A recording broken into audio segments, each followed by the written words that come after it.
السلام علیکم ورحمۃ اللہ وبرکاتہ۔ محترم ناظرین، امید ہے کہ آپ سب خیر و عافیت سے ہوں گے۔ آج ہم بہت ہی اہم ٹاپک پہ بات کرنے والے ہیں۔ آپ جان رہے ہیں کہ ابھی شادیوں کا سیزن چل رہا ہے، اور نہ جانے ان شادیوں میں مسلمان کن کن خرافات میں پڑ کر اپنی دنیا و آخرت کو برباد کرنے کے چکر میں پڑے ہوئے ہیں، جبکہ شریعت اسلام میں یہ حکم ہے کہ شادی کو آسان بنایا جائے۔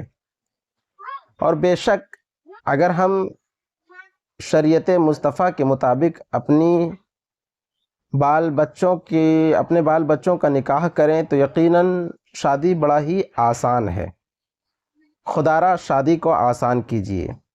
نکاح کے لیے 6 ضروری کام، نکاح کے لیے صرف اور صرف 6 ضروری کام، اس کے علاوہ کوئی بھی چیز نکاح کے لیے ضروری نہیں ہے۔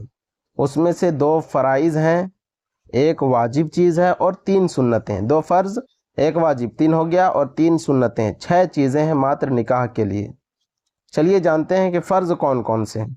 2 فرض ہیں، ان میں سے پہلا ہے ایجاب و قبول، یعنی ایک اس بات کا ایجاب کرے کہ میں نے فلاں کو اپنے نکاح میں لیا، دوسرا قبول کر لے کہ میں نے قبول کیا۔ یا پھر آج کل جو ہوتا ہے، امام صاحب وکیل بن کر کے یہ کہہ دیں کہ میں نے فلاں کو آپ کے نکاح میں دیا، اور دولہا اور دلہن یہ کہہ دیں کہ میں نے قبول کیا۔ یہ ہو گیا ایجاب و قبول، یہ فرض ہے۔ نمبر 2، دوسرا فرض کیا ہے؟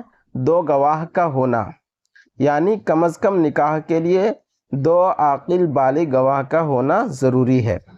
اس کے بعد ایک واجب چیز ہے شادی میں، اور وہ کیا ہے؟ دین مہر، جسے ہم لوگ کہتے ہیں۔ اور پھر 3 سنتیں ہیں، 2 فرض ہو گیا، 1 واجب اور 3 سنتیں۔ 3 سنتیں کیا کیا ہیں؟ چلیے جانتے ہیں۔ نمبر 1، خطبہ نکاح، یعنی کہ نکاح کا خطبہ پڑھنا، یہ سنت ہے۔ نمبر 2، تقسیم چھہارا، یعنی کہ خطبہ پڑھنے کے بعد، دعا وغیرہ کرنے کے بعد جو کھجور ہم لوگ تقسیم کرتے ہیں، یہ بھی سنت ہے۔ اور نمبر 3، ولیمہ کرنا۔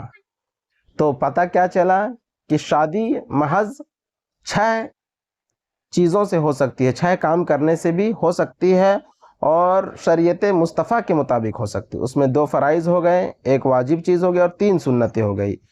شادی سستی ہے، اسے ہمارے رسم و رواج نے مہنگا کر دیا ہے۔